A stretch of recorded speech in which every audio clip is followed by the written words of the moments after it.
তুরস্ক থেকে বাংলাদেশের যুদ্ধ ট্যাঙ্ক কেনার ইস্যুতে ভারত নজরে রাখছে বলে জানিয়েছেন দিল্লির পররাষ্ট্র মন্ত্রণালয়ের মুখপাত্র রণধীর জাসওয়াল।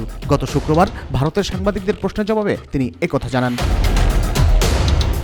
হিন্দুস্তান টাইমসের এক প্রতিবেদনে বলা হয়েছে, শেখ হাসিনা সরকারের পতন ও তাকে আশ্রয় দেওয়া নিয়ে সম্প্রতি ভারতের সঙ্গে সম্পর্কের টানাপোড়েন বাড়ছে বাংলাদেশের।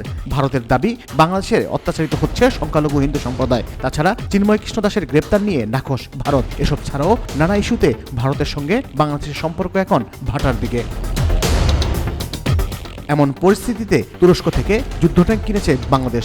বাণিজ্যিক সম্পর্ক জোরদার হচ্ছে পাকিস্তানের সঙ্গে। এসব নিয়ে গণমাধ্যমের প্রশ্নের জবাবে ভারতের পররাষ্ট্র মন্ত্রণালয়ের মুখপাত্র রণধীর জাসওয়াল জানান, বাংলাদেশের উপর নজর রাখছে ভারত। তিনি বলেন, নিরাপত্তাজনিত সব বিষয়ের উপরেই আমাদের তীক্ষ্ণ নজর রয়েছে। প্রয়োজনে আমরা পর্যাপ্ত ব্যবস্থা গ্রহণ করব।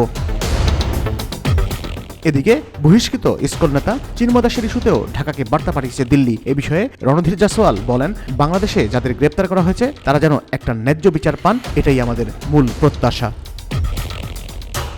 সাবেক প্রধানমন্ত্রী শেখ হাসিনাকে বাংলাদেশে প্রত্যর্পণ প্রসঙ্গে তিনি বলেন, এক সপ্তাহ আগে আমি কনফার্ম করেছিলাম যে আমরা সাবেক প্রধানমন্ত্রী শেখ হাসিনা প্রসঙ্গে বাংলাদেশ থেকে একটি বার্তা পেয়েছি। তারপর এ নিয়ে আমার আর কিছু যোগ করার নেই।